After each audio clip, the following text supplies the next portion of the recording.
Have you ever seen a child who is born blind and silent? Suddenly whisper the word, light, after years of darkness? What if healing didn't come from doctors or machines, but from a barefoot girl with a bucket of mud? If you've ever witnessed something that felt impossible, share your story below. And tell us, where in America are you watching this from? We'd love to know. Charleston, South Carolina, the summer of 2018. The air smelled like rain that had forgotten how to stop. Inside the white mansion on the hill, there was no laughter, no music, no life. Just the low mechanical hum of medical machines that tried and failed to fill the silence. Michael Cole stood by the window of his son's room, watching the heavy drops roll down the glass. His reflection looked older than his 50 years, eyes sunken, jaw clenched. A man who had spent too long fighting something he couldn't name. Behind him, a child sat quietly on the floor, bare feet crossed, hands resting on a woven mat. That child was 8-year-old Ethan Cole. He had never seen his father's face, never said a word. From the moment he was born, the doctors had whispered words that no parent wants to hear: congenital blindness, severe speech delay, neurological disconnection. They had told Michael the chances of improvement were close to none. He didn't believe them. He couldn't. So he did what powerful men do when faced with the unbearable. He threw money at it. He turned his Charleston mansion into a private hospital. Soundproof therapy rooms, imported machines, foreign specialists. The hallways smelled of antiseptic and quiet despair. For 7 years, that house became a monument to hope and failure. The nurses moved through the corridors like ghosts, always whispering, never smiling. They had learned that laughter sounded out of place here. Ethan didn't cry, didn't scream, didn't even flinch. He reacted only to touch. If someone brushed against his hand, he would freeze, then slowly trace the surface of whatever he felt. Metal, fabric, skin, air. His fingertips were his eyes. He loved the feel of the world more than its sounds. He hated the bright lamps above his head, but loved the texture of the cotton blanket on his knees. He didn't care for voices, but he was drawn to earth, to things that lived. Every morning, the staff would take him to the back garden. There, surrounded by tall oaks and the smell of wet grass, Ethan came alive in a way no one had ever seen inside the house. He would kneel in the dirt and run his fingers through the soil for hours, sorting pebbles, tracing leaves, pressing his palms against the ground, like he was trying to listen to the heartbeat beneath it. No words, no sound, only touch. Some of the therapists thought it was pointless. It's sensory repetition, one said. A coping mechanism. Michael nodded, but didn't answer.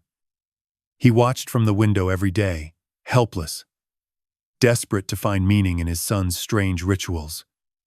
He told himself this: if the doctors can't reach him, maybe I still can. But Michael didn't understand that Ethan didn't want to be reached. He was already there, living inside a world that had nothing to do with sight or sound. A world of textures and patterns. A world that was safe. One evening, after another failed therapy session, Michael lost his patience.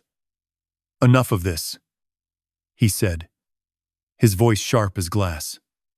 Clean up that mess in the garden. No more dirt. The staff obeyed. The next morning, when Ethan walked to his usual spot, he stopped. The ground was gone. The garden had been swept clean. No mud, no leaves, just smooth, hard stones. He knelt, pressed his hands to the cold surface, and froze. For the first time in his life, he refused to move. Hours passed. The sky turned orange, then gray. Ethan sat still as a statue. When the nurse tried to lift him, he jerked away, shaking his head. A sound escaped him, not a word, not a cry, but a deep, raw hum that vibrated in his chest. It startled everyone. Michael ran outside. "Ethan!" The boy didn't react. His small fingers scraped at the stones, searching for the earth that had been taken away. That night, Michael stood in the doorway, watching his son sleep. The boy's hands twitched, as if still searching for something. Guilt twisted in Michael's stomach. Maybe the garden was the only place his son ever felt whole, and he had stolen it from him. He didn't sleep that night. Instead, he sat in his office surrounded by papers and silence, wondering when his home had become colder than the hospital he was trying to escape. Outside, thunder rumbled. The rain returned, heavier this time. By morning, the ground was wet again.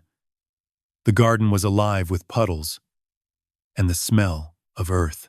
When the nurse opened the door to check on Ethan, he was already awake, standing barefoot by the glass. His small hand pressed against it, facing the storm. Without a word, he turned and walked toward the back door. The nurse hesitated but followed. Ethan stepped outside. Rain soaked his hair, his clothes, his face. He didn't care.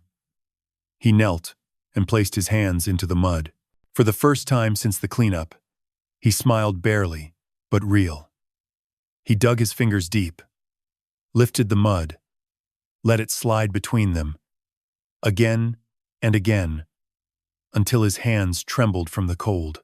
It was his way of saying, "I'm still here."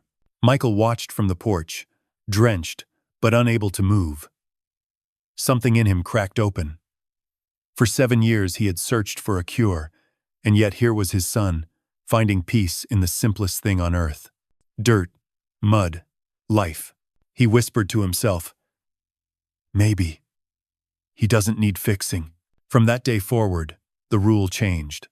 The garden stayed. The machines in the house kept running, but their sound no longer mattered. Weeks passed. Ethan's routine became sacred.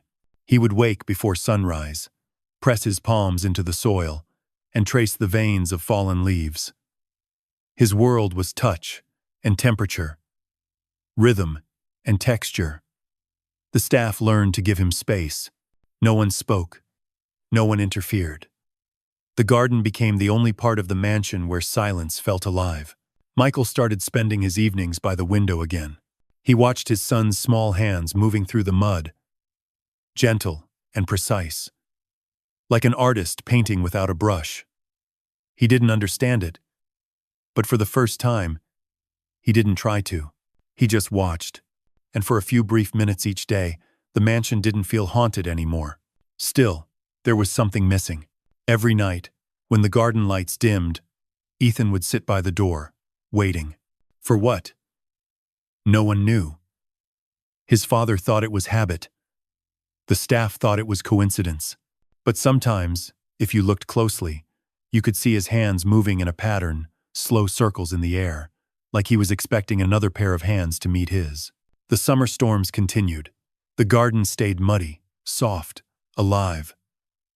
And then, one quiet afternoon, the stillness of the house broke. A car engine rumbled outside the gates, a small old blue sedan with one broken headlight. The sound startled the birds perched on the garden wall. A woman stepped out, holding a worn leather bag and an envelope marked Cole Residence. Beside her stood a little girl barefoot, hair tangled, her dress too big for her frame.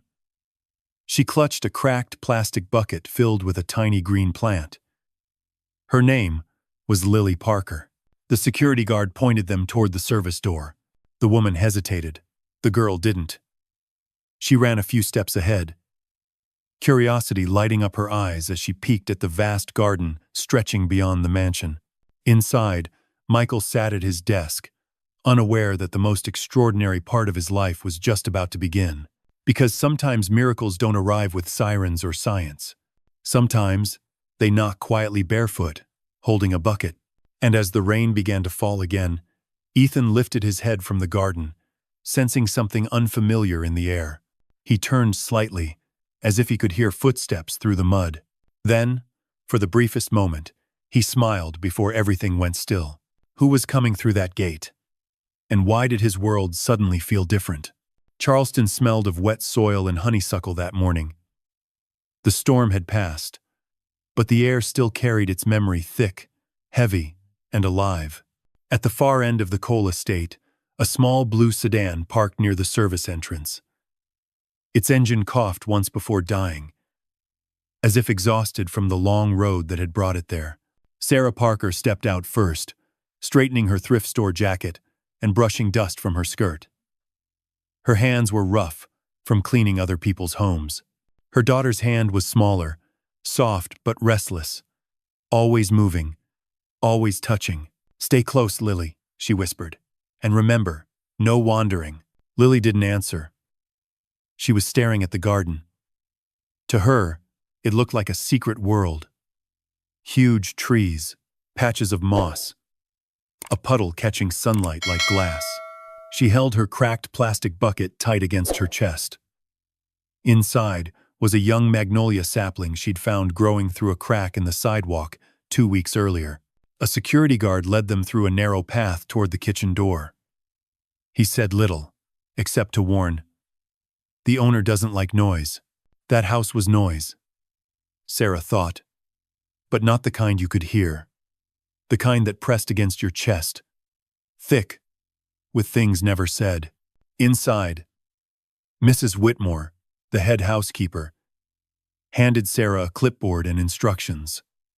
Cleaning schedules, medication charts, strict rules about where she and her daughter could go. "Mr. Cole keeps to himself," she said. "Don't try to make conversation. And the boy Ethan, don't touch him. Ever." Sarah nodded, though her eyes betrayed unease. She needed this job. Rent was due, and life had a way of not caring about pride. Lily, meanwhile, was too busy watching dust drift through a shaft of morning light. It reminded her of tiny fairies caught mid-dance. When they reached the servant quarters, Sarah knelt beside her daughter. "Promise me you'll stay inside the fence." Lily grinned. "What if something calls me?" "Nothing calls you here," Sarah said. "This isn't that kind of place." But the child already felt it, the hum beneath the soil, the rhythm of raindrops drying on leaves, the pull of something wordless beyond the stone wall. That afternoon, while her mother scrubbed marble floors, Lily slipped away. The mansion's corridors were quiet, lined with portraits of people who looked too serious to ever smile. She followed the faint smell of earth until she found a glass door leading to the garden. Outside, the world opened like a book. The lawn was damp, the soil dark and rich. Birds hopped among puddles. She took a step forward, barefoot, her toes sinking slightly into the mud. It was cold and wonderful. Then she saw him. A boy sat near the old oak, hands deep in the soil, head tilted as though listening to the ground. His hair was the color of wheat before harvest. His skin pale, too clean against the mud. He didn't move when she approached. Lily crouched a few feet away, copying his posture. She didn't say anything. She could sense that words didn't belong here. She scooped a handful of wet soil and began shaping it into a small mound. The boy's fingers paused, then resumed, mirroring her movements. She looked up. Their eyes didn't meet. His stayed unfocused, distant. But she felt something shift. A soft thread stretching between them. She whispered, almost to herself, "Hi." No answer. But his breathing changed. Slower, deeper. Lily smiled. "Okay," she murmured. "You don't talk. That's fine. I'll do the talking." For the next few minutes, she spoke about everything and nothing, how she and her mom had driven from Savannah, how her bucket used to hold toy blocks, how she planted a tree in it because it was lonely. The boy listened with his hands, tracing circles in the dirt as if translating her voice into touch. A breeze moved through the garden, carrying the smell of magnolia. Lily gently pushed her little bucket toward him. "Here," she said. "You can touch it. He's soft." Ethan's head tilted. Slowly, carefully, he reached out. His fingertips brushed the edge of a leaf. Then, he pressed his palm against it lightly, reverently. The leaf trembled. Something flickered across his face. A spark, small but real. "See?" she whispered. "It likes you." A sound. A faint hum from his throat. Barely there, but enough to make her gasp. She clapped a hand over her mouth, afraid to scare it away. When the sound faded, he turned his head toward her. Not quite looking, but not ignoring her either. That was enough. For Lily, that was everything. From the mansion window, Michael Cole watched the scene unfold. His expression hardened first into alarm, then confusion. He turned to Mrs. Whitmore. "Who is that child?" "The new maid's daughter," she replied nervously. "I'll remove her immediately." "No," he said sharply. "Wait." He leaned closer to the glass. He hadn't seen Ethan respond to anyone in years. Not like this. The boy's hands usually recoiled from strangers. But now, they were steady, calm. He watched as Lily began to laugh softly, scooping mud and shaping it into little towers. Ethan followed, imitating her motions with precise care. Michael felt something stir inside his chest, an emotion he hadn't allowed himself to feel. Hope. Down in the garden, Lily wiped her hands on her dress, streaking brown across faded yellow cotton. "My mom's gonna be mad," she whispered with a giggle. Ethan tilted his head, and for a split second, his lips curved upward. Not quite a smile, but close. Then Mrs. Whitmore's voice thundered from the terrace, breaking the spell. "You! What do you think you're doing?" Lily jumped. Ethan flinched, covering his ears. The mud tower collapsed between them. "I'm sorry," Lily blurted. "I didn't mean—" "Get inside," the woman barked. "Right now." Sarah appeared, her face pale. She grabbed her daughter's arm gently but firmly. "Lily, what did I tell you? I just wanted to show him my plant," the girl whispered, eyes wide. He wasn't scared. He liked it. Michael stepped outside before Sarah could answer. The staff froze. Even the rain seemed to pause. He walked toward the children, shoes sinking slightly in the mud. For the first time in years, he didn't care about dirt. He looked down at his son mud on his hands, on his face, and then at the girl beside him. "What's your name?" he asked. "Lily," she said, lifting her chin, though her voice trembled. "Lily Parker. And that?" He nodded toward the bucket. "It's mine," she said quickly. "But he touched it. I think he likes it better." Michael glanced at Ethan. The boy's hand still rested on the little plant, fingers curled protectively around the stem. He felt something twist inside him again, wonder mixed with fear. For so long, he had wanted a breakthrough. But he never expected it to come wrapped in mud and innocence. "Let her be," he said quietly. Mrs. Whitmore blinked. "Sir? Let her stay." His tone left no room for argument. That night, Sarah apologized over and over, but Michael simply nodded. "Just make sure she doesn't wander near the machines," he said. "The garden seems fine."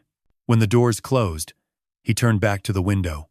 Outside, under the moonlight, Ethan sat by the oak tree, holding the Magnolia sapling in his lap. Lily's bucket rested beside him like an old friend. He wasn't asleep. He was waiting for what Michael didn't know. But as he watched his son's small hand tracing the edge of a leaf, a single question refused to leave his mind. Who was that girl? Really? And why did Ethan seem to know her before they even met? The wind rustled the branches, whispering something only the children could hear. And somewhere deep in the soil, the earth seemed to breathe back. The days that followed were unlike any the Cole mansion had seen in years. Gone was the lifeless silence that clung to its marble halls. Something had shifted quietly, invisibly, but real. It began in the garden, where two small figures now met every afternoon, one barefoot in spirit. Lily Parker never stayed still for long. While her mother cleaned upstairs, she slipped into the garden the moment no one was watching. She didn't run or shout. She simply appeared, like sunlight sneaking through curtains. She'd sit in the grass beside Ethan, speaking softly while her hands worked in the mud. Ethan didn't speak back. He didn't even look at her. But every time she came, His breathing changed steady, rhythmic, calm. His hands, once hesitant, began to move in unison with hers. One day she arrived holding something new in her bucket. Small river pebbles she'd collected from the roadside. "These are lucky stones," she said proudly. "If you hold them long enough, they remember you." She placed one into Ethan's palm. He didn't pull away. Instead, he closed his fingers around it and pressed it to his cheek, as though memorizing its shape. "You feel that?" Lily whispered. "It's smooth, right? Like water that forgot to flow." End of. Ethan tilted his head. Then, slowly, he touched her wrist with the same pebble, letting her feel what he felt. The gesture was simple, but it was a reply. From the porch, Michael watched again. He'd stopped trying to understand and started simply witnessing. He noticed details: how Ethan's shoulders relaxed only when Lily was near, how he traced her words in the air with his fingers. It was as if the boy was listening, not with his ears, but with his hands. When the therapist visited that week, Michael asked if this meant progress. The man adjusted his glasses, unimpressed. "Mr. Cole, I'm afraid it's coincidence. Children with severe nonverbal disorders often mimic movement. It doesn't mean comprehension." But Michael wasn't convinced. "You didn't see his eyes." The therapist smiled politely, already checking his watch. "I'll increase the tactile stimulation program. That's the best we can do." When he left, Michael turned to the garden again. The rain had begun to fall lightly, turning the dirt to soft clay. Ethan didn't flinch. Lily laughed, scooping up mud with both hands. "It's warm."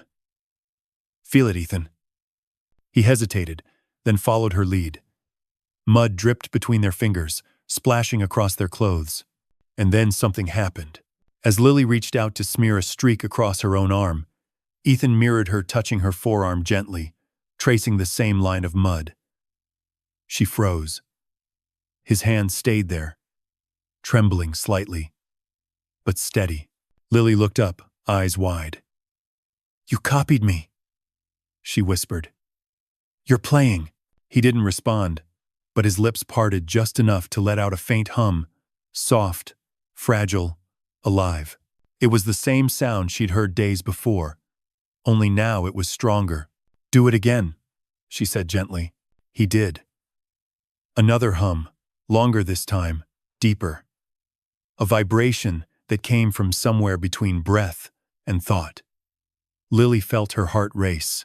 Inside the house, Michael heard it too. He stood so quickly his chair fell backward. For years he'd dreamed of hearing his son's voice, even if it was just a single sound.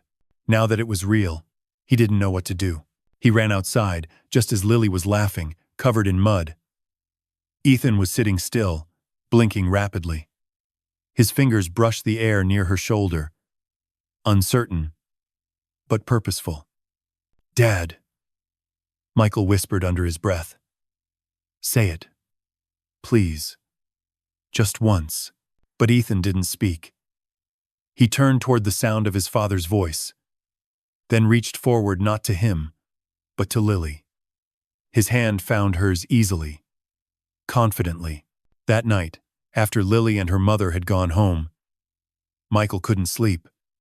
He replayed the sound over and over in his head. That low hum. It wasn't language. Not yet. But it was communication. Something the experts had said would never happen. He went to the garden after midnight. The air was damp and heavy. Under the oak tree, faint shapes remained, two sets of small handprints in the mud, side by side. Michael knelt beside them, pressing his own palm to one of the prints.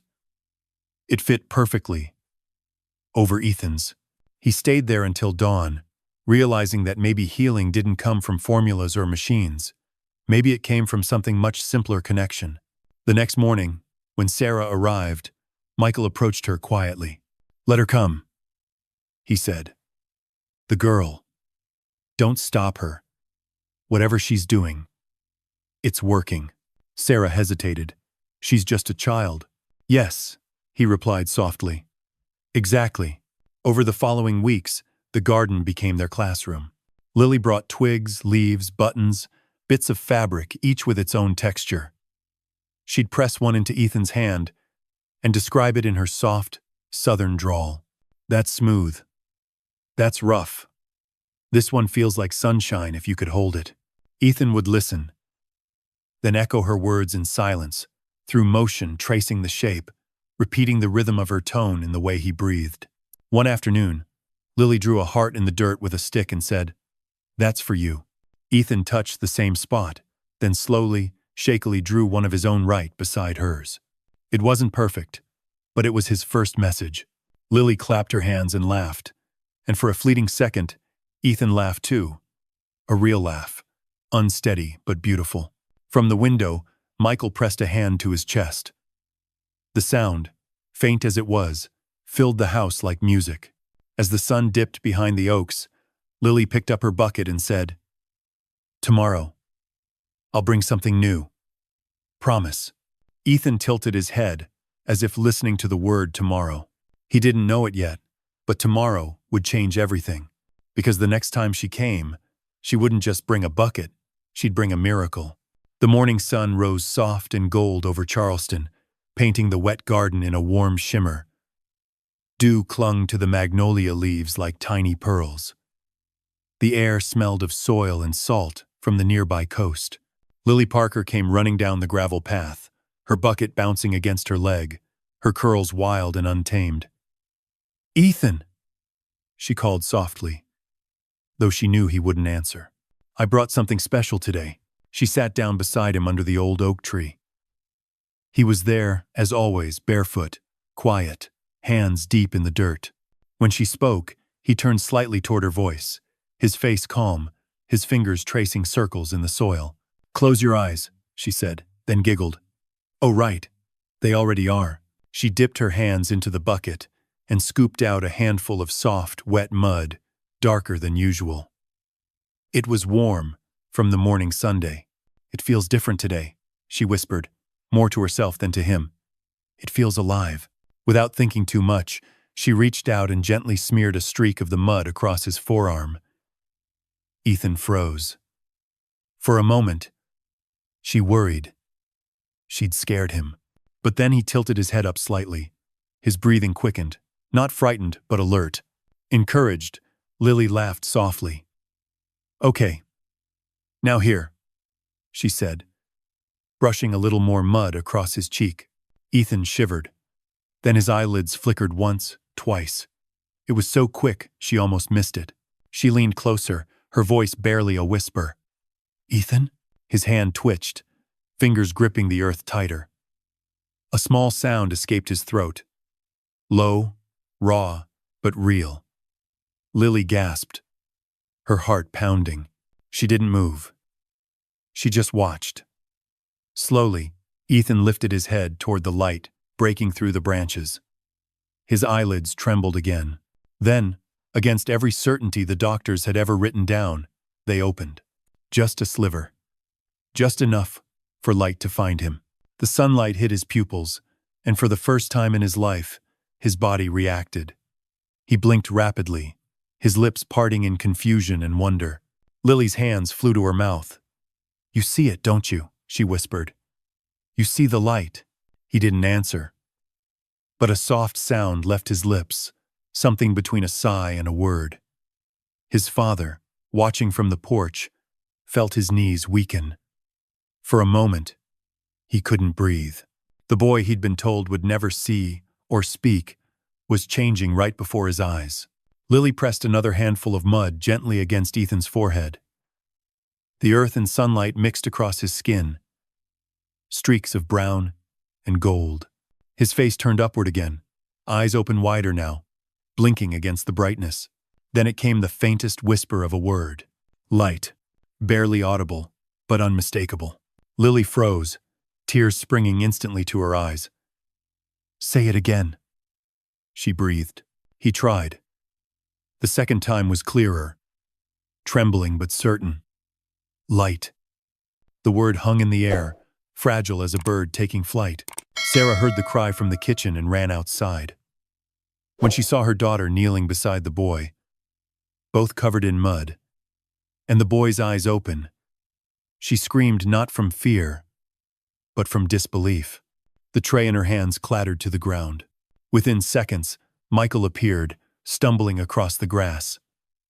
He fell to his knees beside his son, speechless. Ethan turned toward the sound of his father's breath, eyes flickering weakly, but focused. "Ethan," Michael whispered, his voice breaking. "Can you see me?" The boy didn't answer. He didn't need to.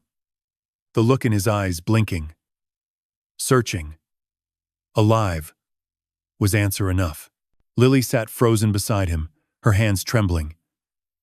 She didn't understand how or why. Only that something sacred had just happened. Michael pulled his son gently into his arms. The mud smeared onto his expensive shirt, but he didn't care. His tears mixed with the dirt on Ethan's face. For the first time in 8 years, there was laughter and sobbing in the same breath, a sound this house had never known.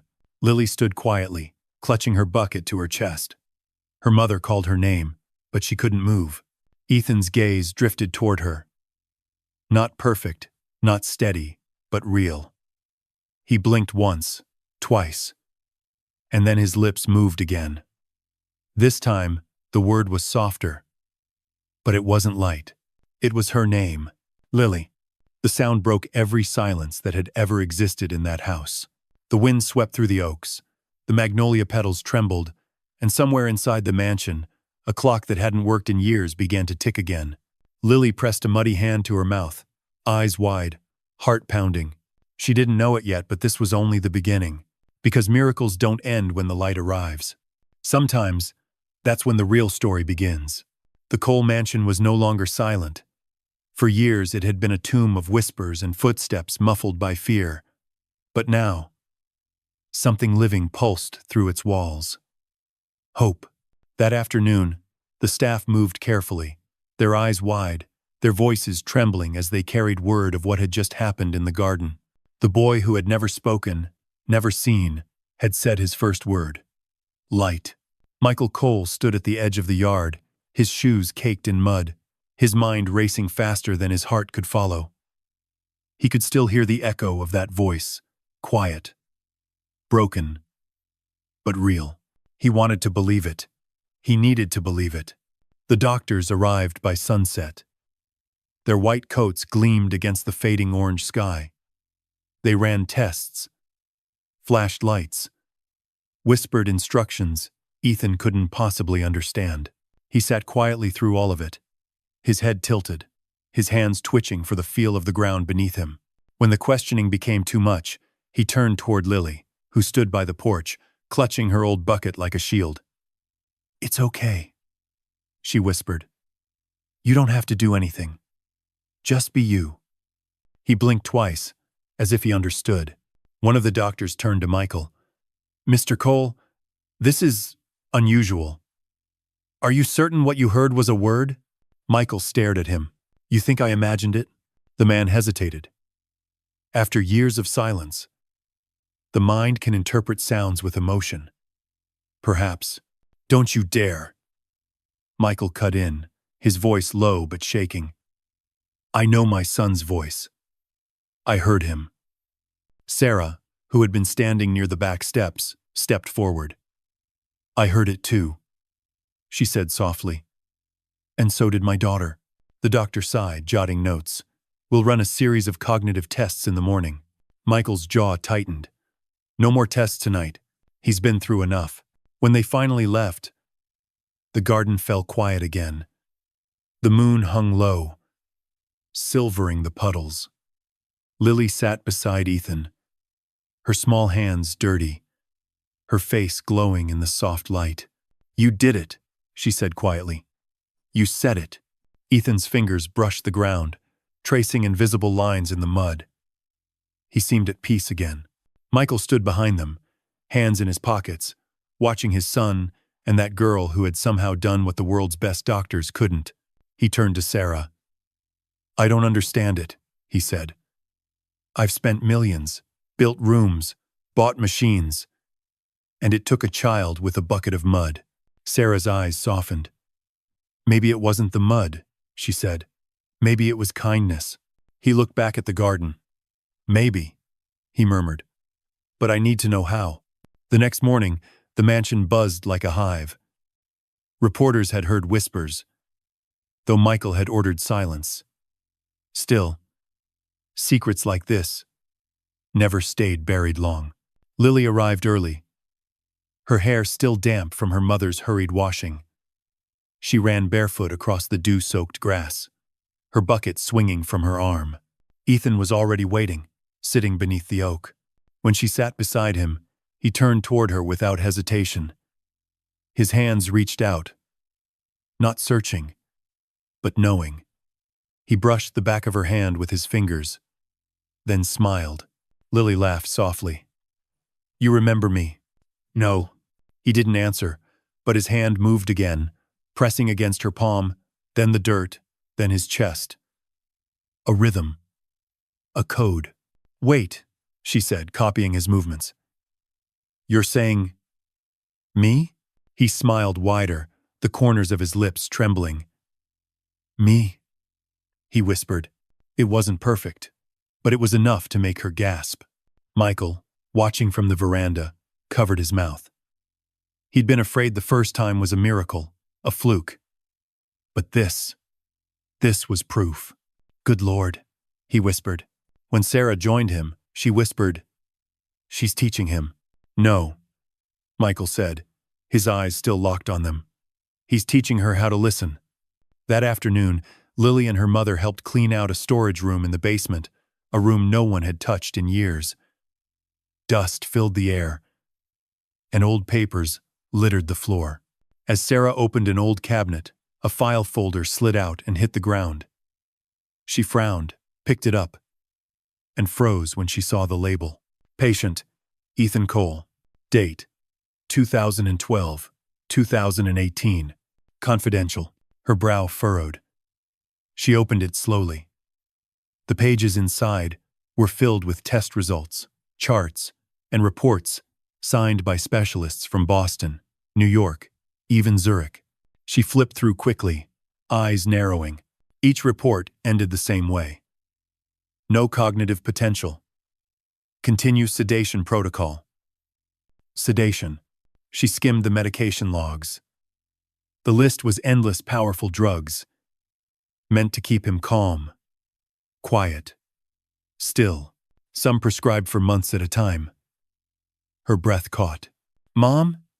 Lily peeked through the door. "What's wrong?" Sarah swallowed hard, her hands trembling. "Nothing, baby. Go find your bucket." When Lily left, Sarah sat on the cold floor, surrounded by papers that made her stomach twist. She read one final report, one that mentioned early signs of vocal reaction, minor throat movement, possibly involuntary. It had been dismissed. She closed her eyes. For years they had silenced him not by accident, but by choice. That night, after Lily had fallen asleep, Sarah brought the files to Michael's office. He looked up from his desk as she entered, her face pale, her hands shaking. "You need to see this," she said quietly.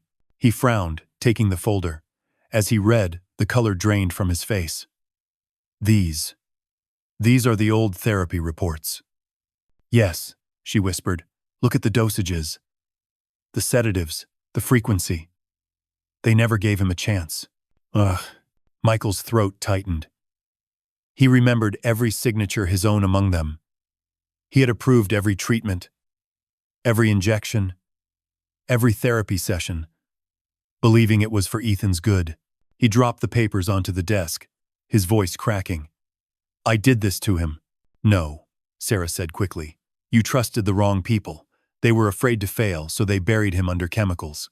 Michael covered his face with his hands. Years of guilt came flooding back. He'd believed Ethan's silence was destiny, not a side effect.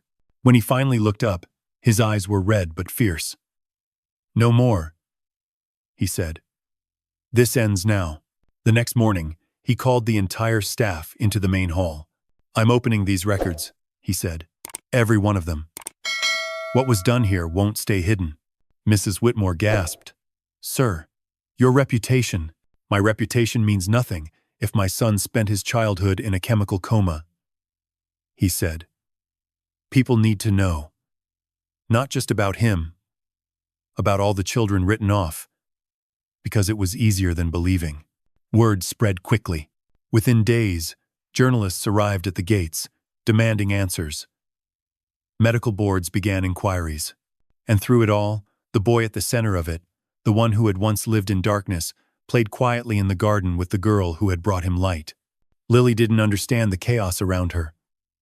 To her, nothing had changed. She still brought her bucket. She still laughed when Ethan smeared mud across her hand.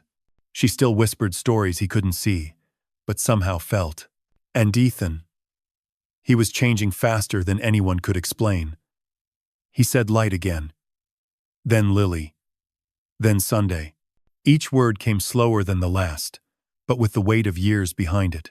At night, Michael sat by his son's bed, listening to him breathe, sometimes hearing him whisper fragments in his sleep.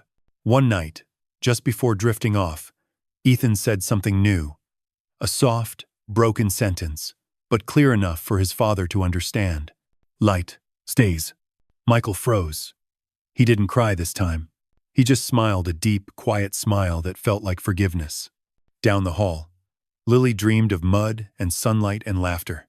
Neither of them knew it yet, but the miracle that began in the garden had only just begun to reveal its truth. Because sometimes, healing isn't about what medicine can restore, it's about what love refuses to let die. The Cole mansion no longer looked like a hospital. The sterile white walls that once reflected only silence now carried handprints, small, muddy, joyful ones. The air smelled of rain and clay, not disinfectant. Laughter drifted through the open windows, echoing softly against the old oak trees outside. Michael Cole had done something unthinkable. He'd turned the place that once held his son's suffering into a sanctuary for healing. And it all began where everything had changed: the garden. Ethan and Lily met there every day.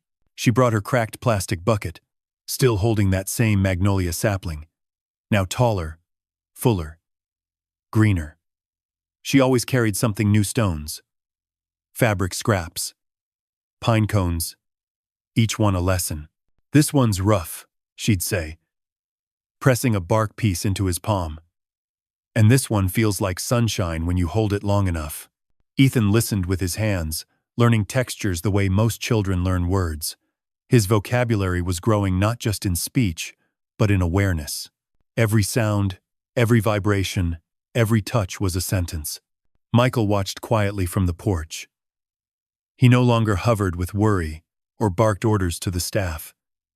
He simply let them be. Because what was unfolding between these two children was beyond science. It was something sacred. One afternoon, the humidity hung thick in the air. The sky looked heavy, but the children didn't seem to care. Lily knelt beside Ethan, who was pressing his hands into a tray of wet clay she'd brought from home. "Make a shape," she said. "Anything you want." He hesitated. Then, slowly, he drew 2 circles that touched at the edge. Lily frowned, trying to guess. "Is that the sun?" she asked. He smiled faintly, shaking his head. He took her hand and placed her finger over one circle, then guided it to the other. His own hand rested between them. "Oh," she breathed, "it's you and me." He nodded once. From the porch, Michael's throat tightened. He turned away quickly, pretending to check his watch, but everyone could see the tears in his eyes. That evening, the sunset painted the mansion gold. Ethan and Lily sat cross-legged in the mud, their fingers tracing symbols in the dirt. It wasn't a language anyone else could read, but they understood it perfectly. "Ethan," Lily said suddenly, "do you ever get lonely?" He paused, his head tilted toward her voice. Then he shook his head slowly. "Not now," he whispered. It was only 2 words, but they hit her like a thunderclap. She grinned. "Good," Because you're stuck with me. He smiled. A real one this time. Small, quiet, but warm. Sarah stood by the kitchen door, watching her daughter, and realizing that this friendship had changed both their lives. Lily had found purpose in kindness. Ethan had found freedom in being seen. Weeks turned into months. Medical boards launched formal investigations into Ethan's past treatment. News networks picked up the story. The boy who spoke through mud.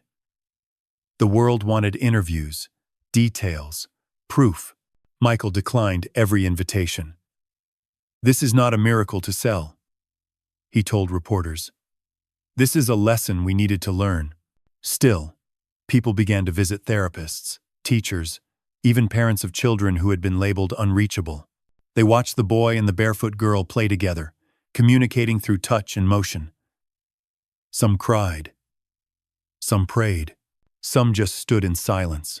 The mansion slowly became a refuge not just for Ethan, but for others. Michael hired specialists who believed in connection before correction. They built a new space behind the garden. Open walls, sunlight streaming through wooden beams, buckets of clay and soil, bowls of water for sensory play. Ethan called it the room of sounds, though it had no instruments. When people asked why, he simply said, "Because here, I can hear the world." And maybe he was right. Every afternoon, he and Lily filled that space with life.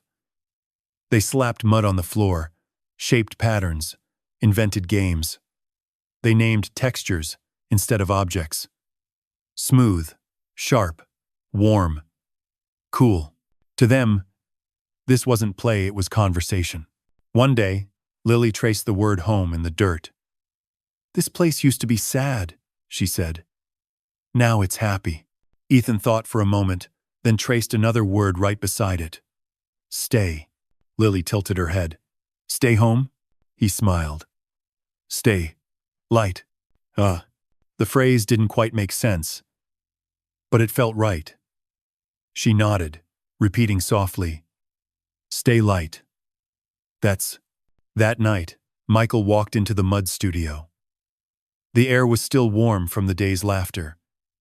The children had gone home, but their marks remained: spirals, handprints, symbols. He knelt, touching the floor where Ethan had drawn their two circles again. Two worlds that touched. He realized something. Ethan hadn't just learned to speak. He'd learned to connect, to bridge two lives, two silences, two kinds of loneliness. Michael looked around the quiet studio and whispered, "You did it, son. You found your way out." Later that week, during one of their evening play sessions, Lily asked, "Do you remember the first word you said?" Ethan nodded. "Light." She grinned. "Want to know mine?" He tilted his head curiously. "Mom," she said softly, "but I think light is better." He laughed quietly, the sound soft but clear. Then, after a pause, he said something new. "You. Light." Lily blinked. "Me?" He nodded, smiling shyly. "Lily. Light." Her eyes filled with tears. She didn't understand how a single sentence could feel like sunlight, but it did. They sat there in the fading glow, mud on their hands, laughter in their throats. The world outside the gates could chase its explanations. Here, they didn't need any. For in the garden where science had failed, a boy who once lived in silence and a girl who believed in miracles had built a language the world had forgotten. The language of touch, trust, and light. And as the evening breeze danced through the trees, Ethan whispered one final thought before nightfall. "Light stays." It was the same phrase he'd spoken in his sleep weeks before, only now it carried meaning, because it was no longer a word. It was a promise. They started coming from everywhere: minivans with Ohio plates, a dusty pickup from West Texas, a station wagon that smelled like crayons and French fries. Parents climbed out with that particular kind of tired you can't sleep off, holding the hands of children who didn't love being held. They'd heard about a boy who once lived in silence, and a barefoot girl with a cracked plastic bucket, and a garden where speech sounded like sunlight hitting water. Michael opened the side gate himself each morning. No speeches, no clipboards. Just a nod and a gesture toward the open-air studio rafters, warm planks under bare feet, a low trough of water barely an inch deep. Bins of smooth river stones lined the wall beside baskets of pine cones, burlap squares, and cotton towels. Handwritten cards read warm, cool, roof, soft, with simple shapes underneath a circle for warm, a wave for cool so touch, picture, and sound could meet in the same small square of morning. Ethan and Lily always arrived early. She flung open the windows to let the garden breathe. He checked the bowls with his fingertips, the way a baker tests dough. Sarah stood in the doorway with a thermos of coffee, and that half smile that made the place feel like a kitchen at 7 a.m., ordinary, holy. On a Tuesday that smelled like cut grass after rain, a woman in a denim jacket appeared with a little boy anchored to her side. He looked 6. Maybe. Eyes down. Shoulders up. Feet planted. Like concrete. "I'm Lily," she said, all bounce, all gentleness. "This is Ethan. He's 13 and a half and likes mud better than TV. The woman, Carrie, tried to smile. "This is Noah. We came from Knoxville. He hasn't spoken." Her voice thinned on the last word. Ethan crouched to Noah's height and held out a single stone, palm open. "No pressure. Take it or don't." Noah didn't. His mouth pressed flat. A soft animal sound leaking from somewhere deep. He tucked his face into Carrie's sleeve. Lily set the stone on the floor between them. "No rush," she murmured. "Stones are patient. So are we." They did nothing billable for almost an hour. Saturday. They breathed. Lily hummed a tune that sounded like a creek in June. Ethan tapped the floor twice in invitation, not a command, and waited. Minutes passed the way they do, when a seed argues with its shell. Noah's fingers twitched, not toward the stone, but toward the trickle in the trough. Lily saw it. "Water, huh?"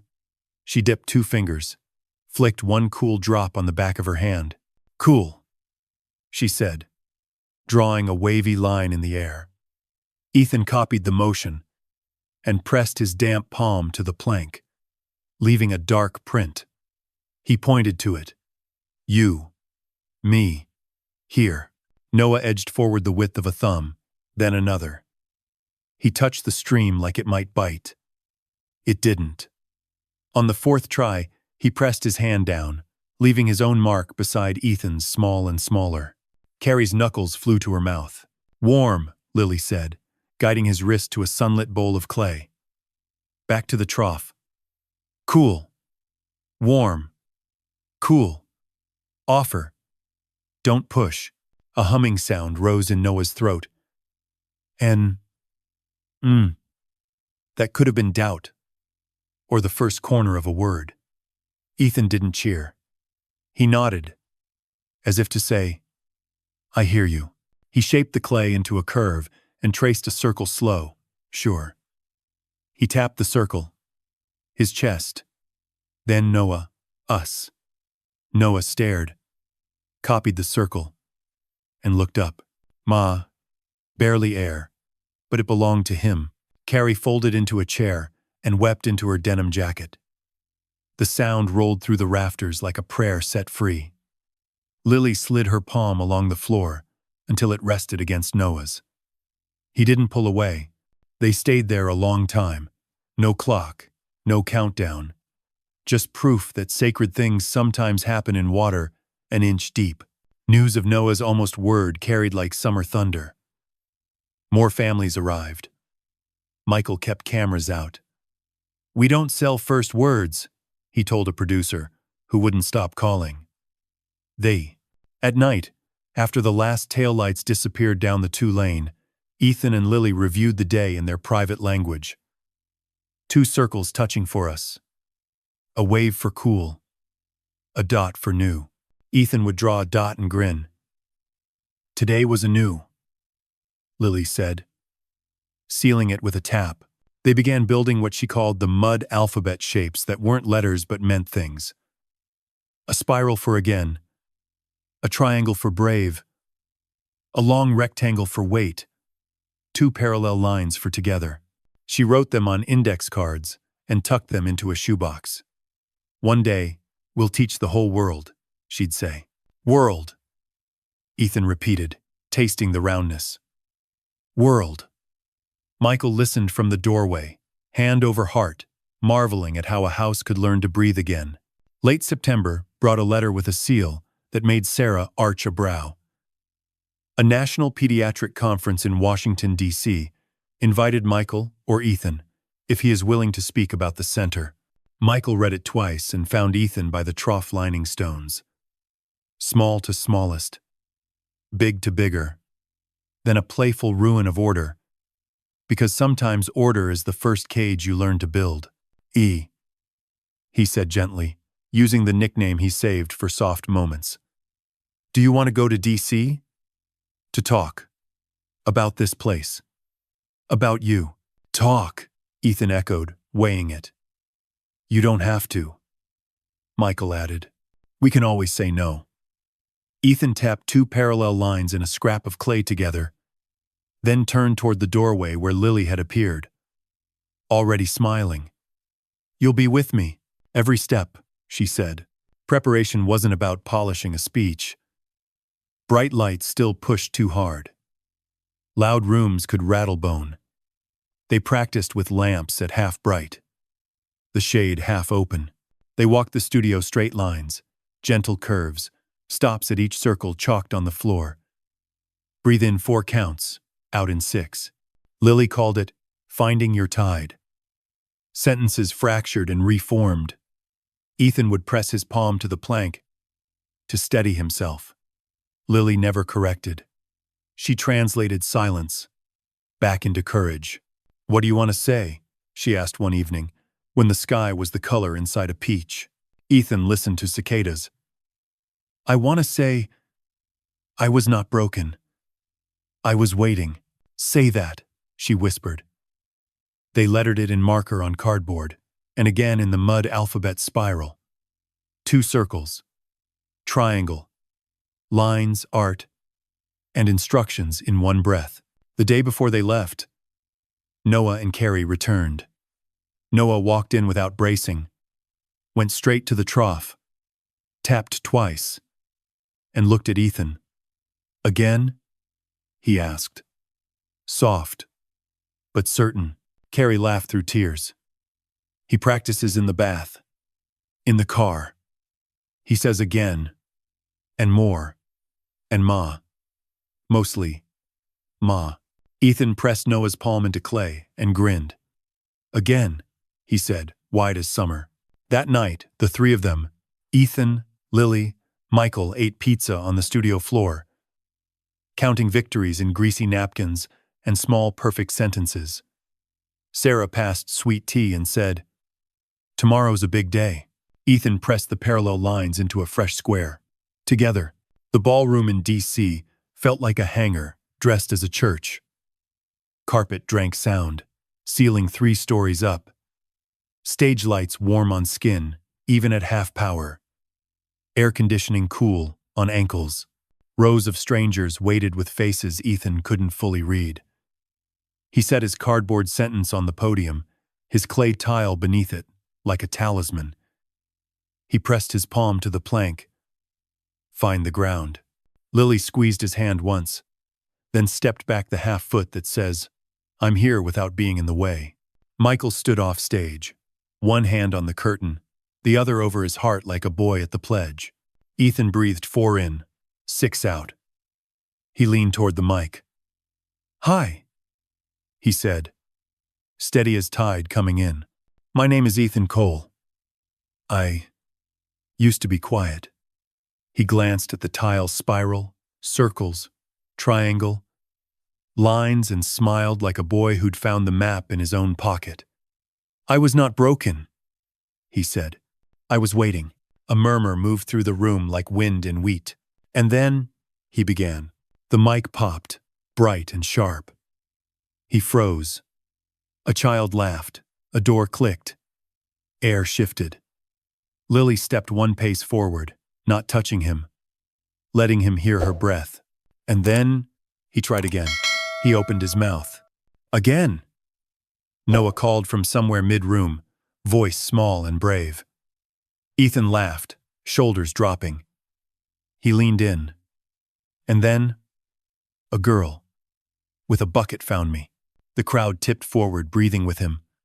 He drew another slow breath, and in the wing, a figure stepped into the light, someone Michael never expected to see again. The color drained from his face. Lily's fingers curled. Ethan turned his head, listening with his whole body. Who had come now at this exact moment?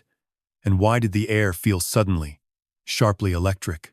The figure in the wing stepped forward, the house lights catching the silver at his temples. Michael's breath stopped. Dr. Avery Halverson, the neurologist who had steered the sedation years ago, stood just off stage, a lanyard badge tilting on his chest like a confession. Lily felt Michael tense beside the curtain. Ethan turned his head toward the disturbance, listening the way he always did, with his whole body first, his ears second. An event coordinator started toward security. Michael raised a hand. "Wait," he said, his voice low, surprised at himself. "Let's hear him." Halverson didn't reach for a mic. He spoke from the wing, loud enough to carry, soft enough not to startle. "Mr. Cole, Ethan, Miss Parker." He swallowed. "I came to say something I should have said years ago. I was wrong." Ugh. The room held its breath. "I told a grieving father that sedation was mercy," he continued. "I told myself that quiet meant comfortable, that stillness meant safe. I ignored small signs because they didn't fit a chart. And when a child needed presence, I prescribed silence." He let the words sit. "I'm not asking forgiveness. I'm asking permission to listen." Michael's jaw worked, anger and grace wrestling in the same square inch. He looked at Ethan. "It's your stage, son." Ethan set his fingertips on the podium edge, fine the ground. He glanced toward Lily. She gave the smallest nod, the one that says, "I'm here."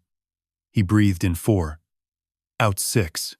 "My name is Ethan Cole," he said again, steadier now. "I used to be quiet. I was not broken. I was waiting." He picked up the cardboard sign, then the clay tile. His thumb rested on the 2 parallel lines together. "People say I learned to speak," he went on. "But first I learned to be heard. Not by machines, by touch." He turned slightly, finding Lily's shape in the glow. "She found me in the garden. She put mud on my face." He smiled, the room leaning closer with him. "And then I saw the world."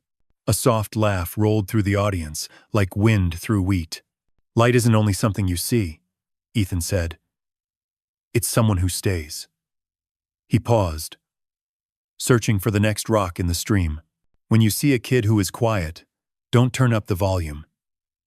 Turn down the room. Sit on the floor. Put your hand where the ground is. Wait." A pediatrician in the 3rd row pressed her fingers to her mouth. A father in the back slid an arm around his wife's shoulders. Somewhere mid-room, Noah whispered, "Again," as if asking the moment to last. Ethan's voice softened. "I have one more thing." He looked to Michael. "Dad?" Michael stepped on stage. Eyes bright, tie a little crooked, like a man who forgot to be careful. He faced the microphone, then the crowd. "Before we flew up this morning, we stopped by D.C. Superior Court." He exhaled. A laugh tucked inside it. "We signed adoption papers, effective today, by the laws of the District of Columbia. Lily Parker is a legal member of our family." For a heartbeat, there was silence, the kind that tips, then breaks. The room rose to its feet, applause rolling like summer thunder. Lily covered her mouth, then let her hands fall, tears shining but unashamed. Michael opened his arms without ceremony. She walked into them, then into Ethan's. He wrapped her, mud and sunlight style, cheek to her hair. Ethan leaned into the mic once more, not a boy performing but a brother speaking. "Sister," he said. "By heart." The ovation didn't just sound loud, it felt warm. People who didn't clap much for anything clapped now until their palms stung. When it finally ebbed, Halverson lifted his hand not to interrupt, but to witness. "Thank you," he said, voice unsteady, "for telling the world what we forgot." Outside, late afternoon light gilded the stone steps and made everyone look a little kinder. Reporters clustered. Mics angled like flowers chasing sun. But Michael kept the circle small. "One statement," he said gently. "Then we go home." Ethan held the shoebox Lily had brought, index cards with their mud alphabet, corners bent, Sharpie smudges like fingerprints of a year. He opened it and showed the top card to the closest camera. 2 parallel lines. "Together," he said. "Start there." A journalist asked the question that always came. "What do you want from the medical community?" Ethan glanced at Lily.